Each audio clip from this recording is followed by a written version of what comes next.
Welcome to the DJNTV Chill Room Chat, your space to unwind and talk shop.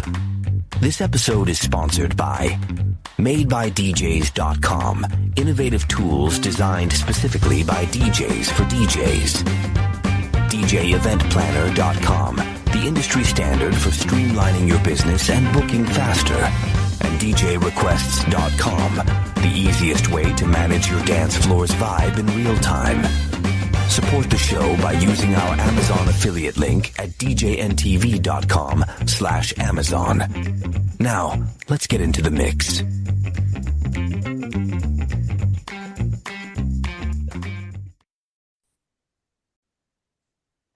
Welcome to the Tuesday Night Music Show. We are here with the boys. Yes. And tonight we are talking about a topic that Damon brought up. We're going to do genres, but we're going to kick it off with one that Damon brought up a couple weeks ago. I thought it was a good one. Damon, tell us about tonight's first topic. Well, the first topic is how can I describe it? We're just gonna call it punk funk. Okay. You know, punk rocker attitude, funky beats, stuff like that. And it's a genre that late 70s, early 80s, people really don't talk about. Yeah. The main artist I think he crowned the term punk funk is Mr. Rick James himself. I think you're right. I've never heard anybody say that, except for him. He was the first one I heard coin the term. So, and then right on his coattail with that was Prince. In the early days. Mm-hmm. A lot of the stuff that he was doing with Dirty Mind and even Controversy. I would argue even into 1999, he was still kind of doing that sort of thing. Yep. Where it was funk, but it kind of had a punk attitude in the clothing you wore and the attitude. It was a little rock and roll. It was a little funk. Mm-hmm. But yeah, there's a lot of songs and cool stuff in this genre that might be worth just taking a few minutes to talk about. Some of the artists, some of the songs that could be fun. I think the one that most people know, play at events, whatever, even if you're a layman, would be Super Freak. Yeah. That would be probably the main one. John, you got anything on punk funk? Yeah, it's the synths and the keyboards are there, but it's really like guitar driven music, because that was kind of Prince's hook. I've got his first couple of records, and it was kind of like you were going to go see a punk artist. It had a little bit of an edge to it. So I was going down the punk list and just thinking of bands that were kind of guitar driven, and I was thinking like Play That Funky Music from Wild Cherry. That it's got the funk, but it's also got kind of that mainstream pop rock thing going on with it. So you had a little bit of both happening. They didn't have a lot of punk though. They were rock funk for sure. Rock funk. Yeah. Well, I mean punk when it comes from the rock cloth. Sure. It's more kind of an attitude thing. It is. Yeah, attitude is a lot to do with it. It's something like that's just a little more edgy, maybe, but kind of in that realm, that you've got something that's guitar in your face here to prove a point. Like it was like we want the funk. Remember P-Funk All Stars in Parliament was dropping Tear the Roof Off the Sucker and that stuff. Well, George Clinton was kind of doing that whole thing too. Yes, he was. I mean, he was out there. He was way out there with any of his projects. He was like the Frank Zappa of funk. Yeah. He was out there. If you bought a George Clinton record, you did not know what you were going to get sometimes. No. If it was going to be funk, punk, rock, I mean, you did not know. Or just be a straight up dance record. I mean, you had no idea what was going to be on that album. Yeah. Until you got it. And then sometimes it was all of it. So yeah. I enjoyed a lot of the stuff that Clinton was doing with the All-Stars, but he kind of pulled a Prince before Prince with that stuff, because the record label said, well, you can only do so many records a year. We're going to promote release. So then he would make up a new band name. Yeah. And do another record, but it's the same players, same musicians, everything. Well, he was smart because he just signed this band is signed to this label, this band is signed to this label, this band is signed to this label. Right. But I'm getting paid all over. Yeah. yeah, Mhm. but it was just the names themselves of the bands were signed to the label, not the artists, Right. which was smart. So, and then he'd sit in the studio. The studio be funky as hell, and Yeah. and This was going. That's he decided Mothership which band Connection is this going to get week. us. Yep. Yeah. You Now, know. me, when I think of punk funk, the first thing that comes to mind is Prince's Dirty Mind album. It's raw. He's way out there. Not only in his look and his demeanor and the band's look. And I believe, if I'm not mistaken, that's the first album where the band kind of went the character thing. Where, Yeah. you know, Dr. Fink was in the doctor costume and everybody else was, the girls were all in camisoles and stuff. And the guys, you know, had some kind of costume that they were wearing as part of their persona. And he also had the rule way back then where if you were, like, let's say on tour, you were not allowed to even leave your hotel room unless you were in full costume and makeup. Like, nobody was going to catch you in your PJs and your, you know, your slippers and your t-shirt. You always had to be in full costume if you were in public. Yeah, makes sense. Stay in Because character, right? it was this very, very much an image thing. And it was this kind of, yeah, very real, really early 80s, but very, very punk kind of imagery kind of stuff. DIY, think Madonna, think, you know, in the old days when it was Yeah. all kind of thrift store stuff. Right. Kind of thing. And yeah, it was just this persona that went along with it. And Rick James did the same thing.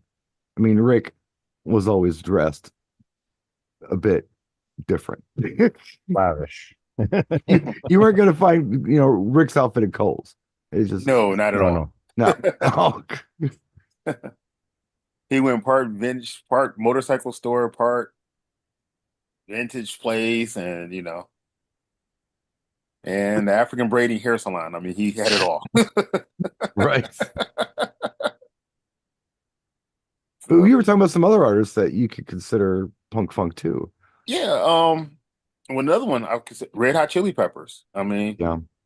they had the attitude. I mean, you know, the music was funky as hell. They would have punk rock attitude. I mean, Yeah. Alternative 80s. alternative. But Yeah, alternative. Yeah.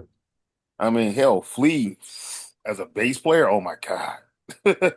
Right. Yeah. Rick James would have been proud of him as a bass player. Right. He was out there. So Yeah.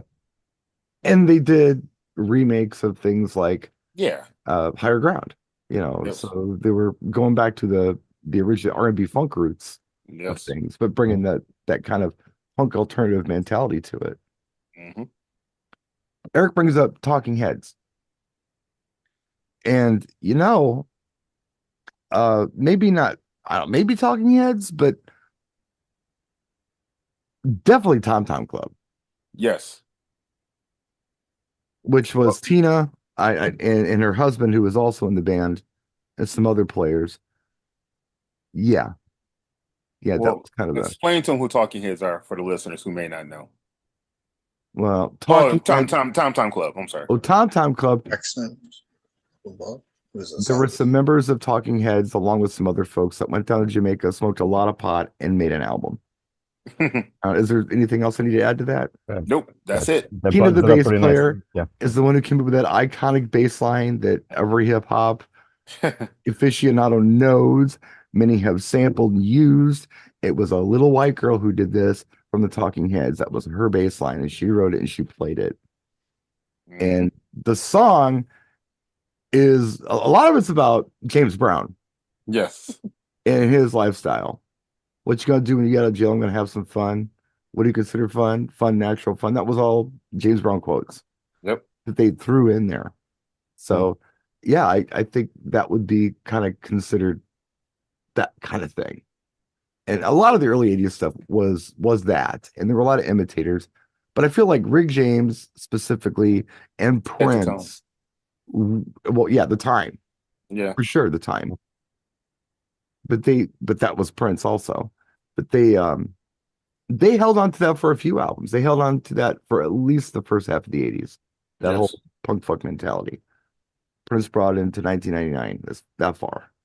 And the last time we may have seen it was a little bit in the Purple Rain era. But yeah, he was definitely a part of that. What is this? Oh, just Eric said it's Yeah. Given to Me was one of his favorite. Oh, Give it oh, to me, yeah. baby. Yeah. Like that one, like Ghetto Life. You and I was the one. I don't know. For some reason, You and I is the one I really enjoy. Mhm. I like that song. he has some hits. I mean, you can't He deny did. Rick James has some hits. Okay, and of course, he also pissed off the Motown execs No, with his whole punk rock attitude. He didn't like what was going on, and He let them know. he let them know, and I'm he let them know so bad they was just like, you know what, we're okay, Rick.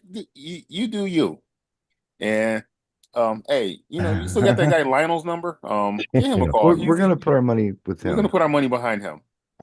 Rick is gonna be on a whole nother level. Rick was his own worst enemy. Yeah, we don't have time to deal with him. Call Lionel.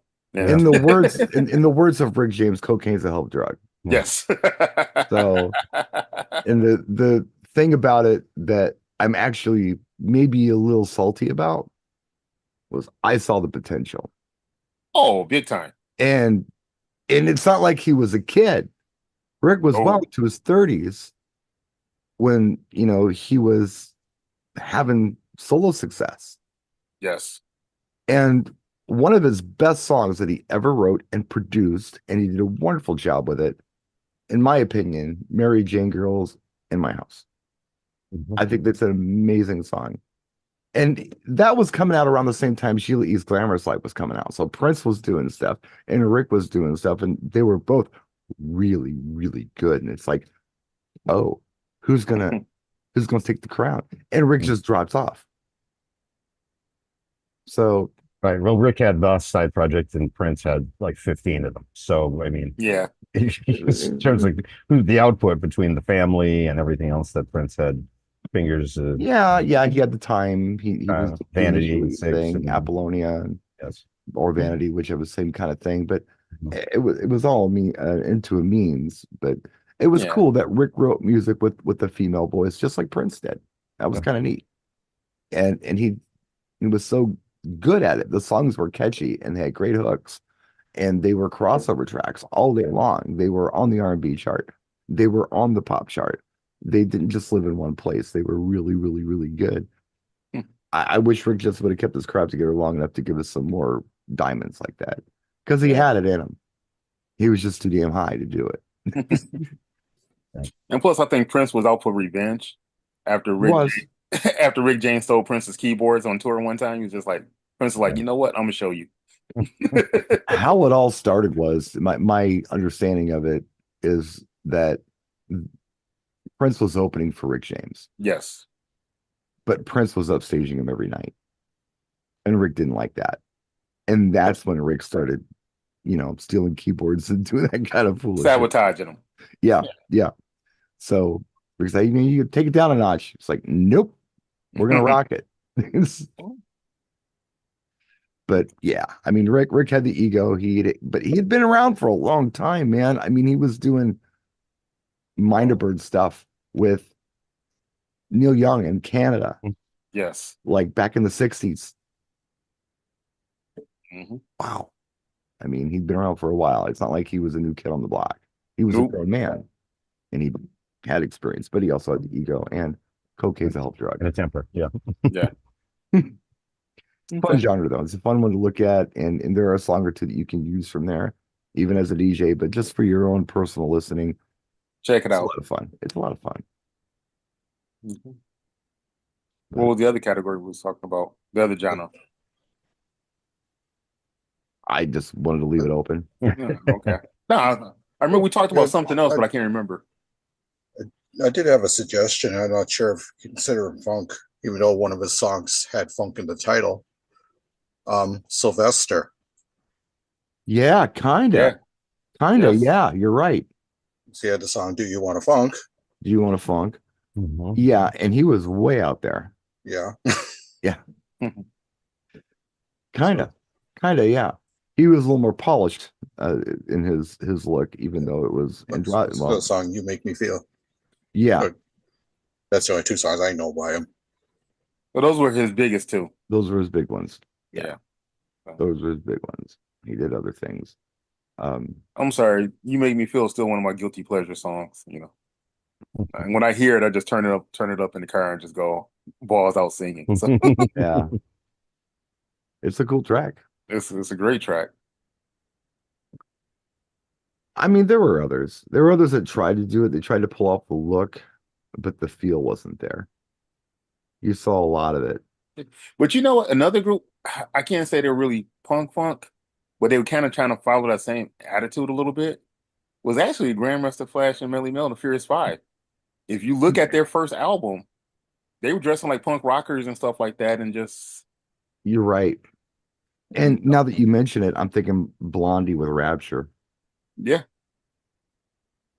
I mean, that's a hip hop Yeah. staple. And I think that's what a lot of it kind of phased into was the whole hip hop thing.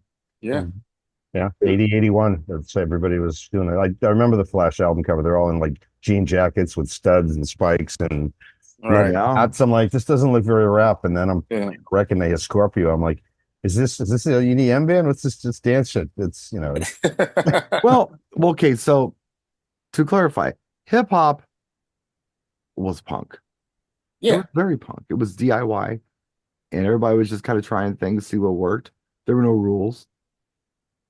And something a lot of folks may not realize who are under the age of 40 is that hip hop wasn't always rap. Hip hop was just something that was cool. It was like house in the early days. House music could have been anything that was played at the Warehouse nightclub. Yep. It could have been a Rhythmics. It could have been Human League. It could have been a lot of things. I think hip hop was like that too. And Damon and I were talking just last night, I believe, about songs that are hip hop that aren't even American. Oh yeah. Yes, this is what I was trying to go with. I couldn't remember what we were talking about last night, but yeah. Yeah. So, I mean, I'm talking about German artists like George Kranz with Transcended, or Kraftwerk, Mhm. or Art of Noise from England with the electronic stuff. It's very hip hop. But then you got these other artists that are British, and a lot of people don't know they're British, like Loose Ends with tracks like Hanging on a String, which is an R&B classic. Yes. 808 just stankin'. Beautiful song. John, you know that one? probably we'll check it after. I was just Yeah, rolling through it's my good. Rolodex of names too to add to yours, like Malcolm McLaren. I think we talked about the other night. Yeah, too. yeah, with Buffalo Gals and the Duck Rock Yes. album. There was a lot of stuff all on of there. that. Soul to Soul was another Hey, one. hey DJ, Yes. it's just Yeah. Soul to Soul. the song. Okay. And then another one of my favorite artists, you know, I'm mad she only dropped one song. Well, she had other songs, but only one really blew up in the United States, and that was Lisa Stansfield. Yeah. I Well, mean, she had two that hit pretty good here. yeah. But Been Around the World was the one that really crossed over, and That was the crossover. that was Didn't on the Barry R&B White do it with charts. her? Barry White did a version with her. Yeah, he did. Okay, but Okay, yeah. what about Layla K? I think she was Oh yeah, forgot about her. yeah, or Got to what get was the other Girl. one that was popping in my head? Oh, Nina Cherry. Yes. I think she's Dutch. No, I believe she is. Yeah, She's got a British accent. What was he like anyway? Sounds very British. I think she's Yeah, Dutch. you heard it more when she just actually talked. But Yes. Yeah. It's like that's her singing. That doesn't sound like her in the verses, but yeah. Mhm. So there's a lot of Swedish. Oh, she's Swedish. Yeah. Close enough. That's the pond. That's all we need. She's Scandinavian. Like that's the last thing you'd think of when you looked at her. All right, you know. And I'm not sure where Layla K was from. Is she Dutch? I don't know. I'm that age. It's, Yeah, Remember Got to Get? yeah, that was a good That's song. the That was jam. a big one. That was fun. It was right around the same time as Buffalo Stance too. It became a little later, but that was a fun one. It's amazing. Like all these artists only dropped like one or two songs that really hit in the United States, but Uh-huh. they were like classics. And now, you know, Where are they now? Right. Well, Well, we only got what we were chosen to get. Like Yeah, we've had that's this true. talk about a lot of the British artists, and they've been putting out singles forever, and Mhm. we got like one or two songs here. I think Yeah, a lot of that had to do with the DJs. You know, The K Wait, is track. we got Swedish Come also. On Eileen, She's and no Swedish one. too. Yeah. Oh, So okay. Sweden has got some R&B coming out of it. Okay. That's pretty neat. Well, that's because England lives right downstairs. You can't help but hearing that. It's not even kind of close. all night. It's not Right. even kind of close. Yeah. They're far away from each other. But you're right. Part of it is the DJs only play, play what they want to hear, what they want to play. Well, back in those days, I'm talking about like the New York DJs, who Yeah. are getting stuff from the record pools and just, they're just putting in heavy rotation of the clubs and their club hits. And then it feeds off to New York radio. And then it, hey, we weren't ready to release this yet, or we weren't planning on doing a US release on this. Well, you better get on it because they've big Yeah, it. we just broke it, so it's out. It's out. Sorry. Right. Yeah, we let it out, so it's out. Catch up. Well, So I don't know how this import got over here, but somehow this white label got over here and just Right. did. It just did. just It's did. funny how that works. It's the Mhm. butterfly effect. Yes. Yeah. Well, a we lot, covered. of, a lot of Britain was taking big swings though at trying to get in there because the Clash had like the punk pop thing going, and then you had Sly Fox come in, and that's like early pre-84. Yeah. That's Yeah. like early, and you're like, oh, okay. Then you see they want to get in the mix because they know that's in rotation. It's like if we write something that sounds like this, we have the potential to get on the radio. This gets us closer to being heard. If Bands you, like The Clash and many other punk bands, like if they weren't listening to punk music, a lot of them were really into 70s dub reggae stuff, Mhm. Yes. like deep cuts. So even that came from kind of a pseudo R&B background, or Afro roots, if you want to call it that. It's all kind of interconnected. They were Mhm. inspired by that stuff. The Clash, the track I think of with them, it's I don't know why I like it. It's on the Rock the Casual album. It's called Overpowered by Funk. It's just a ridiculous song that actually makes fun of itself. If you've never heard it, we'll listen to it after the show. It's kind of a fun one. But I always enjoyed Overpowered by Funk. It's just a ridiculous track. But we Okay. covered some weird topics tonight. Yeah. Riffing on music. I'll say it was a good show. Uncharted territory, some areas we've never been before, which is fun because this exists, and you should know a little of the backstory as to what made this popular. Oh, to circle back is the last point. We were talking about the Grandmaster Flash record. Yes. There's a track on it called "It's Nasty," which samples Yes. the Tom Tom Club Tom Genius Tom. of Love, and that Yes, was they did. right after it came out. So Yeah. they were aware that groove existed, and they're like, And then you had Grandmaster Flash and Adventures on the Wheels of Steel featuring Blondie's Rapture. Yes. So it's all kind of connected. spooky connected in that regard. We'll see you next week, guys. Thanks for watching.